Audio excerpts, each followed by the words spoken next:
Hello everyone. हमने previous जितनी भी वीडियो 7 पार्ट कर लिए हैं उसमें ना हमने रिफ्लेक्शन कंप्लीट कर लिया।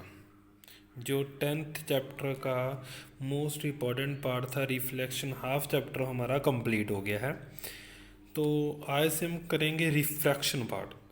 रिफ्रैक्शन में भी सेम वही टॉपिक करने हैं जो रिफ्लेक्शन में टॉपिक हमने किए थे। तो पहले हम डिफरेंस क्रिएट कर लेते हैं। What is the difference between reflection and refraction. Reflection में क्या था कि जब लाइट किसी सरफेस के ऊपर टकराती और टकरा के बाउंस होकर वो वापस उसी पाथ में बेंड हो जाती थी। बट रिफ्रैक्शन में ऐसा कुछ नहीं है। होगा वैसे ही, एक लाइट आएगी, ठीक है। मान लो जी आपका कोई सरफेस है, कोई लाइट आई ऐसे, ठीक है, ऐसे लाइट आ रही है। बट इस केस में ना तो कोई पॉलिश है और ना ही इसमें कोई रिफ्लेक्शन है, ठीक है। तो लाइट को क्या होगा, मान लो जी एक ग्लास है मेरा, ग्लास में ना तो रिफ्लेक्शन होती है ना उसमें कोई रिफ्लेक्टेड सरफेस होती है। तो इसमें क्या होगा, लाइट क्रॉस कर जाएगी ऐसे। जब लाइट क्रॉस करती है, it is a bending of light when it enter obliquely from one transparent medium. This is a transparent medium, मतलब कि जिसमें लाइट ट्रांसपेरेंट हो जाती है, पास कर जाती है टू दी अनदर। वो डिपेंड करेगा कि ये मीडियम कैसा है। जब इसमें से एक से दूसरी मीडियम में मूव कर जाती है उसको हम कहते हैं रिफ्रैक्शन। क्लियर है definition. It is a bending of light. Light में थोड़ा सा बेंड भी आ सकता है कि जो अपने पास से नीचे हो जाएगी, ऊपर चले जाएगी, वो हम केस करेंगे क्या होगा। फर्स्ट डेफिनेशन क्लियर होनी चाहिए आपको। It is a bending of light. Light में बेंड आना है कब आना है, जब उसने एंटर करना है इन अ ट्रांसपेरेंट मीडियम में और मूव कर जाना है दूसरे मीडियम में, तो उसको हम कहते हैं रिफ्रैक्शन। अब क्वेश्चन होगा आपका, ऐसा क्यों हो रहा है, ठीक है। तो क्यों हो रहा है कि जो लाइट बेंड क्यों कर रही है, आप कहोगे जी बेंडिंग ऑफ लाइट क्यों कर रही है। तो उसका मतलब है कि change in speed of light, ठीक है। मतलब कि जैसे मान लो जी एक ग्लास है, बाहर इस तरफ एयर थी, एयर में सन से लाइट आ रही है, बीच में डस्ट पार्टिकल भी होंगे, उससे भी लाइट बेंड हो सकती है। ग्लास से टकराई है और उसका भी जो रिफ्रैक्टिव इंडेक्स है, मतलब कि थोड़ा वो जो ग्लास है वो डेंस होगा, मतलब कि थोड़ा सख्त होगा, तो उसमें से उसको प्रॉब्लम होगी मूव करने में।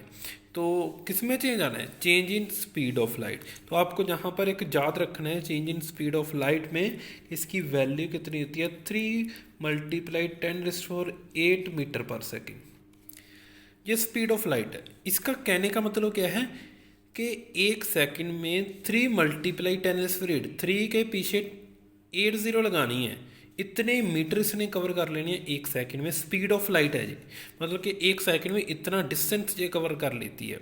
और रिफ्रैक्शन किसकी वजह से होनी है, change in speed of light. Most important question, law of refraction, ठीक है। इसमें भी दो ही लॉ है, रिफ्लेक्शन में भी दो लॉ थे, इसमें भी दो ही लॉ है।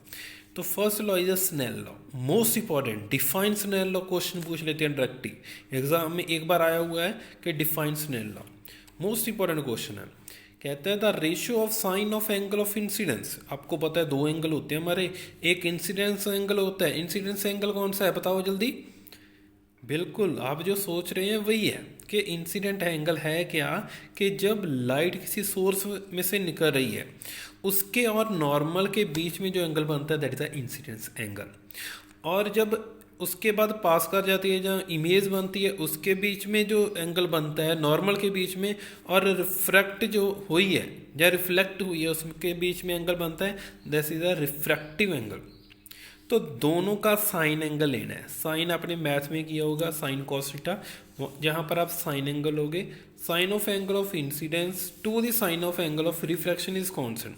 दोनों की रेशियो मैंने लेनी है, ratio of sine I upon sine R equal to constant. ये आपको थोड़ा ना डिफरेंट लगता होगा कि व्हाट इज़ अ कॉन्स्टेंट, हमें क्या पता कॉन्स्टेंट क्या है। तो कॉन्स्टेंट क्या होता है बच्चे, फिक्स वैल्यू जो कभी चेंज नहीं होती। मतलब क्या है, अगर मैं आई और आर को चेंज करता भी जाऊँ तो जी वैल्यू चेंज नहीं होगी, इनकी रेशो सेम ही रहेगी। लाइक अगर मैं जहाँ पर मान लो जी मेरा आंसर क्या है मान लो फर्स्ट टाइम मेरा आंसर ऊपर वाले का 1 आया, नीचे वाले का 2 आया, ठीक है। दूसरी बार मैंने इसकी वैल्यू चेंज कर दी, ऊपर वाले का आंसर 4 आ गया, नीचे वाले का आंसर क्या आया मेरा, ले लो आप 8 आ गया। इनको कैंसिल किया, 1/2 आ गया। मान लो ऊपर वाले का आंसर 8 है, नीचे वाले का 16 है, फिर भी 1/2 आ गया। मतलब क्या है कि वैल्यू चेंज हो रही है बट उसकी जो ओवरऑल रेशियो है वो फिक्स हो रही है, that is a constant value. अब हम बात करेंगे स्नेल्स लॉ अप्लाई कैसे करते हैं। तो इस केस में आपने याद रखना है कि मान लो ये आपका एक ग्लास है, ठीक है, जहाँ आप कह सकते हो जी आप का कोई मीडियम है, ये ग्लास मीडियम है आपका, ये आपकी हवा है। हवा थोड़ी हल्की होती है, हल्की मतलब रेयर मीडियम, थोड़ा सा हल्का मीडियम है, एयर का मीडियम भी कह सकते हो इसको, this is the air medium, ठीक है। और नीचे ये आपका जैसे ये बना है, ये आपका क्या है, ग्लास, ठीक है, इसको ग्लास कह सकते हो, ग्लास मीडियम। देखो ग्लास क्या होता है, थोड़ा सा डेंस होता है, एयर थोड़ी सी हल्की होती है। तो ये इसमें रूल याद रखना है, जब light rare to denser move करती है, रेयर टू डेंसर में आप ही बताओ क्या होगा। रेयर मतलब हल्का मीडियम है, हल्के में speed of light easily move कर सकती है, बहुत ईजिली मूव कर सकती है, ठीक है, फास्ट मूव करेगी। बट जैसे ही कोई रुकावट आ गई तो वो लाइट को जाने में प्रॉब्लम होगी, ठीक है।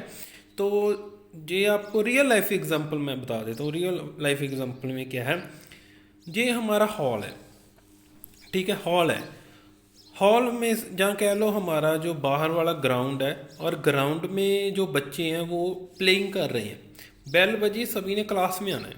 क्लास अब क्या है, छोटी है, थोड़ी डेंस है, ठीक है, छोटी है। तो जब जहाँ पर एंट्री होगी क्या होंगे, एक दूसरे के क्लोज आ जाएंगे पार्टिकल, और स्पीड उनकी क्या हो जाएगी, कम। क्लास में ऐसे तो नहीं है उतना भाग सकते हैं जितना प्ले ग्राउंड में भाग सकेंगे। तो rare medium to denser medium जब हम मूव करते हैं तो लाइट ने जाना तो बिल्कुल स्ट्रेट था, अगर कोई पाथ ना आता बिल्कुल सीधी तो नहीं थी, बट कोई मीडियम जब बीच में आ गया तो लाइट ने अपना पाथ चेंज कर लेना है, that is a bending of light. जब अब कैसे मूव करना है, when rare to denser light क्या हो जाएगी, नॉर्मल के क्लोज, उनके बच्चे क्लोज आने लगते हैं, तो क्लोज आएंगे हम कहेंगे टूवर्ड दी नॉर्मल। सही बात है। ये ध्यान रखना बहुत इंपॉर्टेंट चीज़ है कि when light passes from rare to denser medium, rare से पास होती है डेंसर में जाती है, तो पाथ कौन सा चेंज होता है, नॉर्मल टूवर्ड दी नॉर्मल जो रही है बेंड होती है। आपका क्वेश्चन भी आ सकता है, what happen if ray goes from rare to denser medium, तो आपका आंसर होगा टूवर्ड दी नॉर्मल, उसकी तरफ चली जाएगी, toward the normal, bend toward the normal. तो इस केस में आपको पता है नॉर्मल ये आपकी नॉर्मल है, ठीक है, और ये आपकी रिफ्रैक्टिव लाइन है जो आपकी रिफ्रैक्ट हुई है, इनके बीच में एंगल जो बनता है वो क्या बनता है, रिफ्रैक्टेड एंगल, और दोनों की रेशो क्या कहलाती है, sine I upon sine R. अगर आपका एंगल ये चेंज होता जाएगा वैसे ये वैल्यू भी चेंज होती जाएगी, ठीक है। सेकेंड, अगर हम डेंसर टू रेयर आए, मतलब ये ग्लास है और ये एयर, क्या होगा, मान लो ये आपकी क्लास है, ये प्ले ग्राउंड है, क्लास में बहुत डेंस है, मतलब कि बच्चे स्ट्रांगली एक दूसरे के साथ बैठे हैं, भाग भी नहीं जल्दी सकते, उनको मैंने बेल होगी ग्राउंड में जाना है, भाग कर जाएंगे तो क्या होगा कि वो एक दूसरे से दूर चले जाएंगे, मतलब स्पीड ऑफ लाइट भी क्या कह सकते हो, ईजिली मूव कर पाएगी। यहाँ पर ईजिली मूव नहीं करेगी, यहाँ पर ईजिली मूव करेगी। जब ईजिली मूव करेगी तो पार्टिकल दूर दूर चले जाएंगे, दूर दूर जाएंगे तो वो नॉर्मल से कहाँ चले जाएंगे, अवे फ्रॉम दी नॉर्मल। जब क्या इसमें क्या होगा कि आपने क्या किया, when light goes from denser to rare medium, dense से रेयर में आती हैं तो क्या होता है कि लाइट कहाँ जाती है, अवे फ्रॉम दी नॉर्मल। ये आपका नॉर्मल है, ये रिफ्रैक्टेड राइट है, ये आपके इंसिडेंट है, ठीक है, तो away from the normal. Clear है दोनों बातें, ये बातें सिंपल सी बता देता हूँ, रेयर टू डेंसर जाना है टूवर्ड दी नॉर्मल है, डेंसर टू रेयर जाना है अवे फ्रॉम दी नॉर्मल, ये बात याद रखना, ठीक है। अगर कोई इंक्वायरी हुई तो आप कमेंट बॉक्स में मुझे पूछ सकते हो। सेकंड, इसका लॉ है जो फर्स्ट लॉ स्नेल्स लॉ हो गया हमारा। सेकंड लॉ है the incident ray refracted ray normal ray at the point of incident all lie in the same plane. ये बिल्कुल तो सेम ही है, रिफ्लेक्शन लॉ में भी ऐसे ही कहा था, इंसिडेंट रे रिफ्लेक्टेड रे जहाँ पर आ गया था, जहाँ पर रिफ्रैक्टेड रे आ जाना है, ठीक है। और नॉर्मल रे तीनों एक ही प्लेन में लाई करेंगी। ये तो बहुत सिंपल था, ये आपको याद हो जाएगा, ठीक है।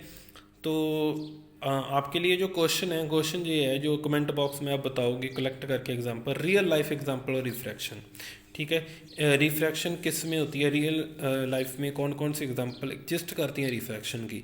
एक तो मैंने आपको बता ही दिया कि जब आप ग्लास में से देखते हैं, ठीक है, उसमें लाइट थोड़ी बेंड हो जाती है। जहाँ आप एक एग्जांपल मैं और आपको बता देता हूँ, पेंसिल को आप खुद करना, पेंसिल को डिप करना वाटर में, तो डिप करने के बाद आप उसको देखना पानी के बीच में, तो बाहर एयर है अंदर पानी है, पानी डेंस होगा, बाहर रेयर मीडियम है, तो आप उसमें देखना क्या चेंज हो रहा है, ठीक है।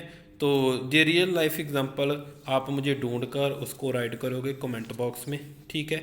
और ये आपका टॉपिक हो गया, इंट्रोडक्शन थी रिफ्रैक्शन की, ठीक है। अगर वीडियो आपको अच्छी लगी हो please like my video, share to other and subscribe my channel. Have a nice day.